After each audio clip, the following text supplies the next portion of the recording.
light within my heart, light within my thoughts, light within my words. May one and all and everything, blessed and loved, ever be. Welcome. I'm Sister Who. With me today on the show is my dog Bedivere, my autism service dog. Lay down. The thing I wanted to discuss today, it's hard to know where to begin because it's such a big problem. The way things have gotten so completely reversed that in our societies, and I suppose even in our churches, it's gone from the laws serving the people to the people serving the laws, and the government serving the people to the people serving the government. And even in churches, the theology written to empower the people, and instead it's enslave the people, and the people are serving the theology. And when it says you're supposed to do it this way, everyone says, okay, I guess I have to do it this way, because if I don't, they'll penalize me in some other way, in some sort of way. And it becomes a sort of tyranny and a coercion. And in terms of creating housing for people, we're living in a time where the homeless population is exploding. The government is largely run by corporations rather than people, and again that comes back to the problems that come from reversing the equation. The government was to serve the people, and now the people are serving the government because the government is so manipulated and controlled by corporations that really are concerned only for profit, not for the welfare of the people. All of that could create justification for a very pessimistic and cynical attitude, people giving up and saying, what's the use? Why do we even try? Why do we even try? Because if we all try, something much, much better really is possible. And we can still have our capitalism and our corporations and so forth, but we could be making intelligent laws that serve the people so that they have the money to buy the products that the corporations are selling. So the corporations win, the people win, the government serves the people. Everybody, it works. It's a win-win situation all the way around. When I have tried to respect the government in different places, and I've approached, at this point I think I've talked with 4 different cities, just to be sure that my service dog is okay, because if they're not going to allow me to use my service dog within their boundaries, then I simply won't be visiting those cities at all, because I will not put him in jeopardy for anything, really. I mean, I can't think of anything that any one city would have that I would have to put my dog at risk by going there to get whatever it was. I mean, I would rather go somewhere else and find that resource through another means. But when I asked them, okay, he's a service dog, and some cities, for example, have bans on pit bulls because of irresponsible dog owners who use their dogs virtually as weapons to hurt other people, or any number of violent sort of things. And so laws were created thinking, well, if we just get rid of the dogs, well, that's like saying if we get rid of the guns, will all the shootings stop happening? No, you have to go back to what's in the people and deal with the mental health issues and the societal health issues. But be that as it may, because of the Americans with Disabilities Act, which does not specify what kind of dogs can be used for service dogs, there in most cities, if not, well, according to the ADA, all cities, according to various cities, they don't know, or they've maintained radio silence, I'm not sure, but because he's a service dog, none of the pit bull bans apply to Bedivere, is what I've been told. But I usually try to confirm that ahead of time just to be sure that I'm not going to put him in any jeopardy, because I don't want to have an argument with my service dog's life on the line, because he's a very well-trained dog and very well-behaved dog. But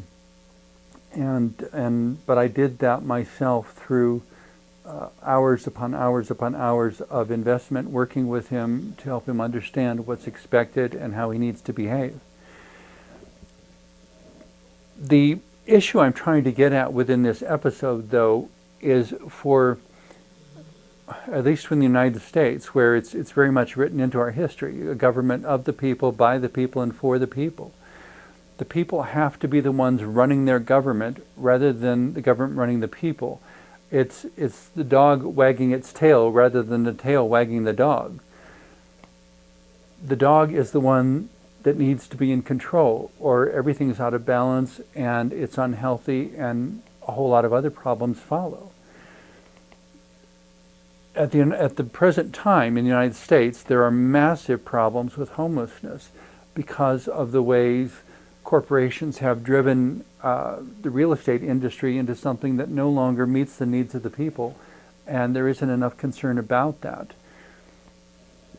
Initially, we started out wanting to make things safe and create appropriate accountability, and that's all well and good, as long as the laws we've created do what they're intended to do.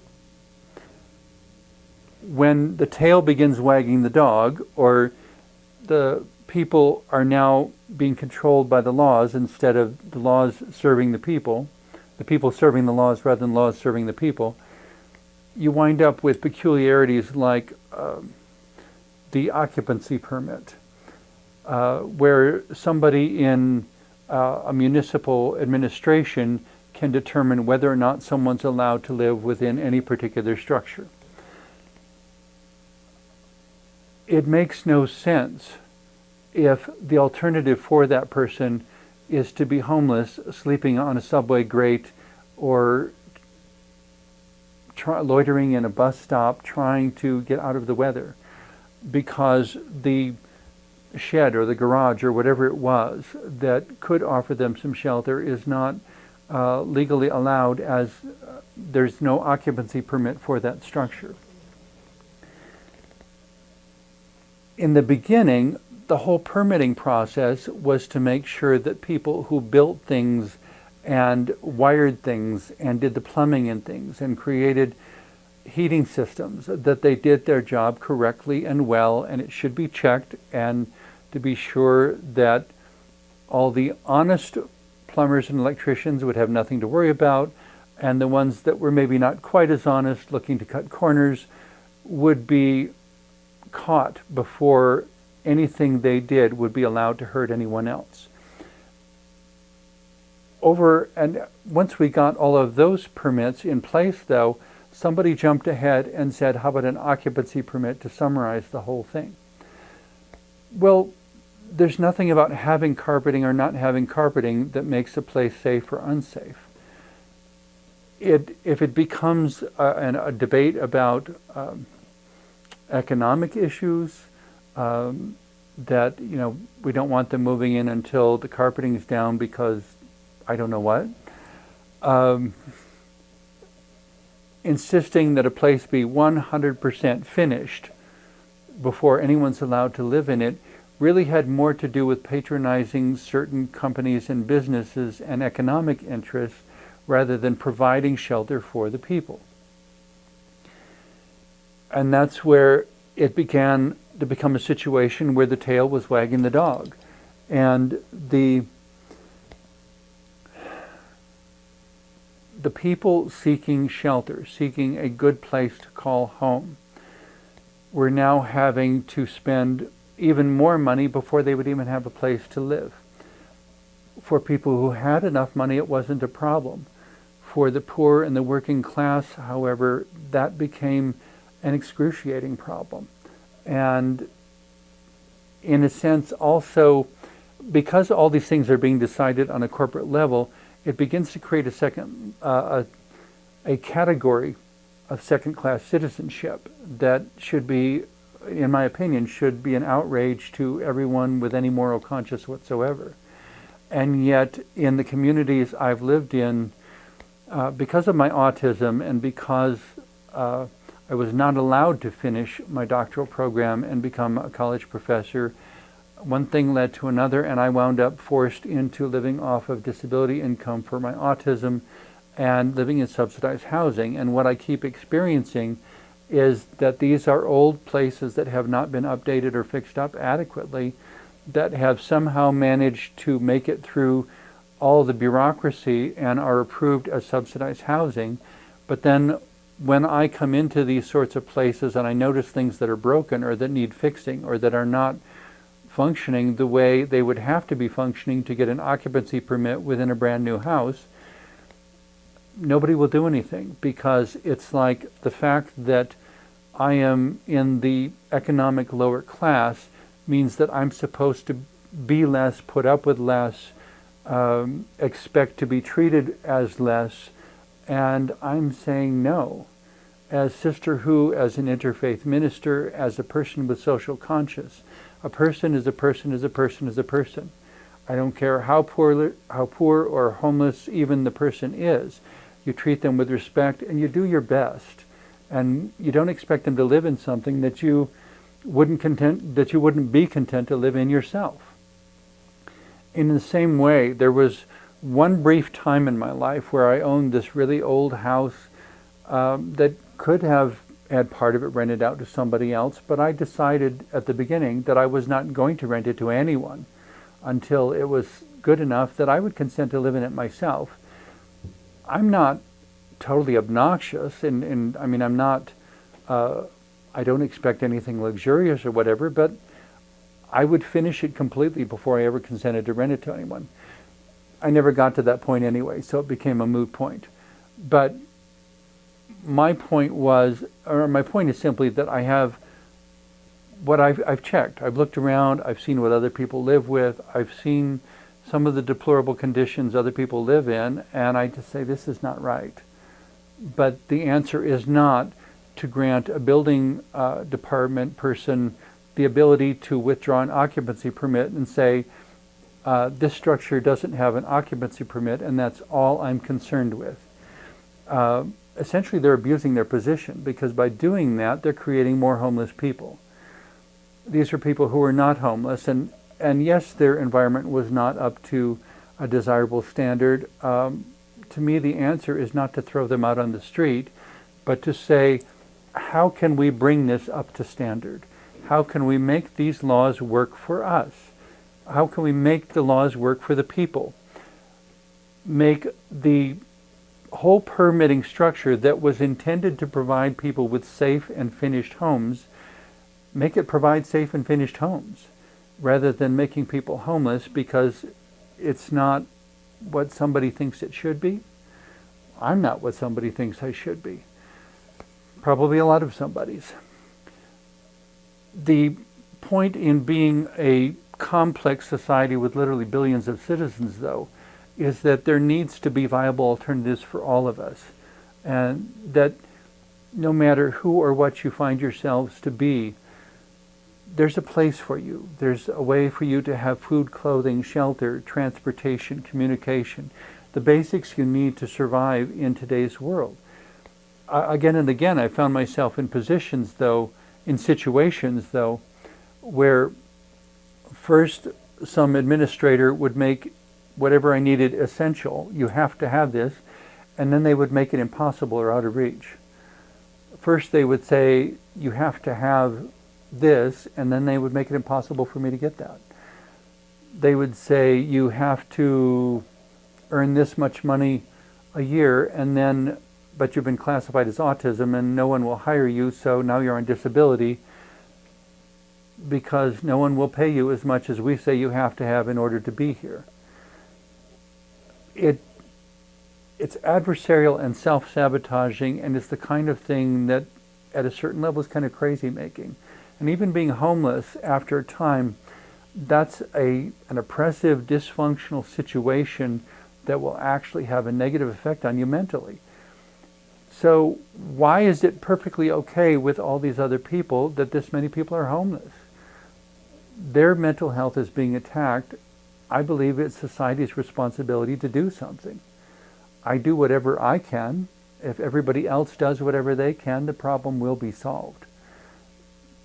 The problem The lingering problem we're living with now, though, of course, is that there are all kinds of people who are not doing everything that they can. People who are hoarding resources way beyond, if they live to be 300, they would not need all the resources that they've accumulated. And yet they seem to think that somehow they will be able to survive even if all the rest of the world around them collapses. But the world's a very interdependent place. And if the laws aren't serving the people, and if the permitting process isn't accomplishing the original goal of providing safe and effective housing for everyone, and the laws that we pass regarding employment are not actually creating safe and effective employment of adequate income for everybody, and so on. The laws have positive intentions behind them in their originality. They've gotten off track. But the positive thing is that by working together, we can get them back on track. This is not an unsolvable situation, but it is a situation that requires us to reacquaint ourselves with each other, to not only speak of the blessings of community, but to be a community, to work together as a community, and to embody community, and to be a community that writes intelligent and effective laws. A government, a community that requires its government to be the servant of the people and to be effective and fair and intelligent and solvent. To not be shoveling all the economic resources into a tiny little corner, leaving the rest of the population in need.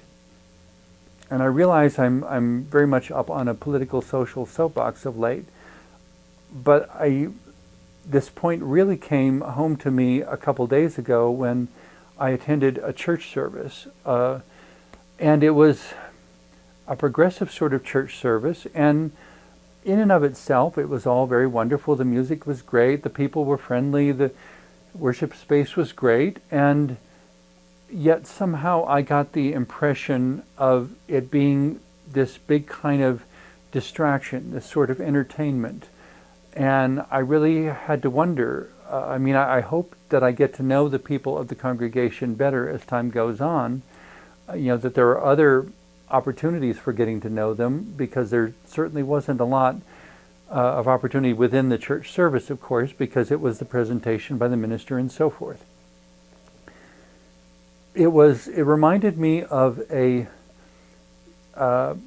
Christian comedy sketch I heard a recording of many, many years ago, in which one of the performers says to the others, it's a goofy scenario between two very different branches of Christianity. And one of them is very involved in church league softball. The other is very involved in a very progressive sort of church. And thinking too quickly, the man blurts out, do you go to softball and do you play church? And I thought of that as I was at this church service, saying, yeah, they're playing church, because it doesn't make any sense to tell somebody, I'll pray for you, and I lit a candle for you in church and all this sort of stuff, if that person is dealing with basic needs that you have the ability to meet, but you haven't. How can someone with any self-respect look at a starving person and say to them, come with me to church, and the person respond, but I'm hungry. Can we do that after lunch? No, you come to church first and we'll go to lunch afterwards. Why does the person in need have to cater to the person who has more than they need in order to get, that's a kind of enslavement, isn't it? I am eager to see whether the people of this church I attended do anything in their daily lives to address the needs of the community, whether they are providing shelter for the homeless and food for the hungry. Christianity is the religious context within which I was raised, so it's the one with which I'm most familiar. But I think the basic principle can be found across the whole of the world's religions. The basic idea that whatever you do to the least of these, that you do unto me, meaning the divine in whatever form. When I was a child, I gobbled up every piece of literature I could find that had folk tales from countries all around the world. And inevitably I found all these stories in Greek mythology and other places of the whole theme of, I think the Christians put it as entertaining angels unaware. The idea that there were deities that came down to earth and manifested in whatever unlikely form and went walking down the road to see who would be kind to them and what the state of humanity was like. And inevitably the story refers to, in each of these stories, it was some poor person who invited them in and shared their limited resources of food and shelter and was just as nice to them as they could possibly be, in spite of the fact that they really didn't have much to give. And of course, at the end of the whole thing, the deity reveals itself and the person is rewarded and so on. In a similar sort of way, if we could get back to that basic idea of entertaining angels unaware, that any stranger we meet might be someone that if we are kind to them, there might be something the divine would do to reward us. At the same time, there is this notion of no good deed goes unpunished, but it's hard to say which it really is at any one point in time, because what seems punished in the beginning often turns out not to be so in the end. Well, the example that pops into my head at this point is the person who is not, they get to the airport, for example, for a flight that's been overbooked. They scream and yell and want so bad to be on the plane, but no, it's been overbooked, they're not allowed on the plane. Well, they're absolutely angry and upset and everything. Well, then that plane crashes. And then they're glad they weren't on the plane.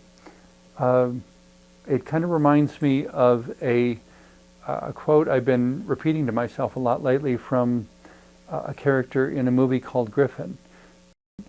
But at one point, she's teaching the kids in this inner city school all these anomalous ways of looking at things, and she says, what seems disastrous often works out for the best, though it may not be apparent at the time. And at the time she says it, she has just been fired from her teaching position for assisting the kids in doing this beautiful mural on the side of a building. And so she's fired, and she drives off. A minute later, the superintendent drives up, sees the mural, loves it. And then, of course, they want to find her and reward her for helping the kids make something so beautiful. But they can't find her. And of course, the speculation the kids are all making is that maybe she was an angel, because they can't find her anywhere. But I keep coming back to that phrase, what seems disastrous often works out for the best, but though it may not be apparent at the time. And I look for times where, is it true, is it not? And sometimes it doesn't seem to be true, and sometimes it does. But I think the important thing I drew from that quote is to be looking and to allow the possibility that what seems disastrous might work out for the best. And what I experience as loss may ultimately put me on the path to the best thing that ever happens to me. The common thread through all of this, though, is one's own engagement. That it's about setting things right, where the laws serve the people, the government serves the people in love work together, and everybody wins. But it does take effort. Thank you for watching.